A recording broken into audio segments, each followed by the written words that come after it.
और देश सेवा के सपने को टूटने से दुखी थे, आहत थे, तो 64 बच्चों ने इस दौरान सुसाइड किए कि उनको मालूम ही नहीं था कि किस तरह से अग्निवीर या अग्निपथ स्कीम आ रही है और महज 4 साल के लिए उनको देश के सैनिक बनाया जाएगा और उसके बाद उनको बेरोजगार कर दिया जाएगा। गुहार लगाते लगाते थक गए तो इन्होंने चंपारण से 1100 किलोमीटर की यात्रा शुरू की, पैदल यात्रा। और जब ये युवा चंपारण से बिहार चंपारण, जो कि गांधी जी के सत्याग्रह की भूमि है, वहां से चलकर जब ये दिल्ली पहुंचे, हमें भी मालूम चला कि 1100 किलोमीटर लंबी यात्रा करके ये बच्चे वहां से पहुंचे हैं, जो पिछले 2 साल से गुहार लगा रहे हैं कि हमें ज्वाइनिंग दी जाए, हमें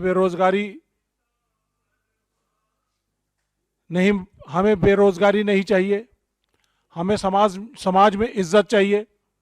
क्योंकि जब ये वापस गांव में जाते हैं तो इनको झूठा सैनिक कहा जाता है, प्रताड़ना की जाती है कि तुम तो झूठ बोल रहे थे। तो इस शर्म से ये लोग तकलीफ खाकर सरकार से गुहार लगाते लगाते थक गए तो इन्होंने चंपारण से 1100 किलोमीटर की यात्रा शुरू की, पैदल यात्रा। सलाम करते हैं इनकी यात्रा को, इनके जज्बे को कि ये सरकार के साथ लोहा ले रहे हैं, लड़ाई लड़ रहे हैं। हमें जब मालूम चला, हमारे नेता को, जननायक राहुल गांधी जी को पता चला, तो उन्होंने कहा कि ये तो बहुत गलत कर रही है मोदी सरकार हमारे युवाओं के साथ, हमारी सेना के साथ।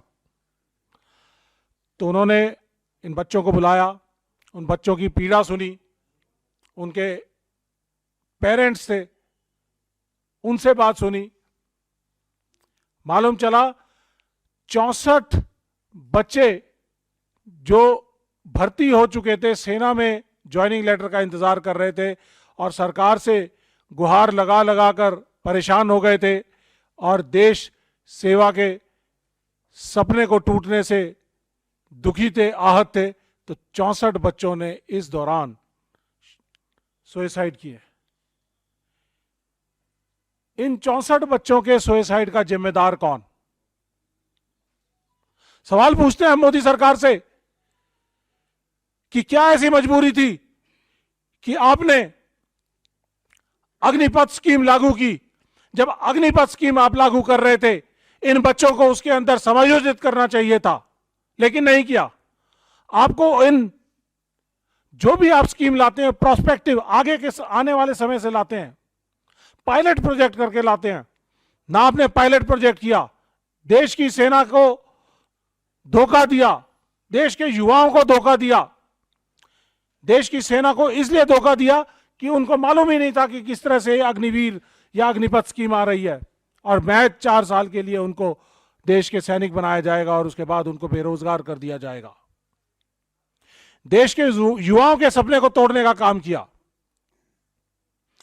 कम से कम आप जो पहले से भर्तियां अनाउंस की गई थी, उन भर्तियों को तो पूरा करते। जब आपने उनकी भर्तियों की सभी प्रक्रिया को पूरा कर दिया था तो इनको ज्वाइनिंग करा सकते थे।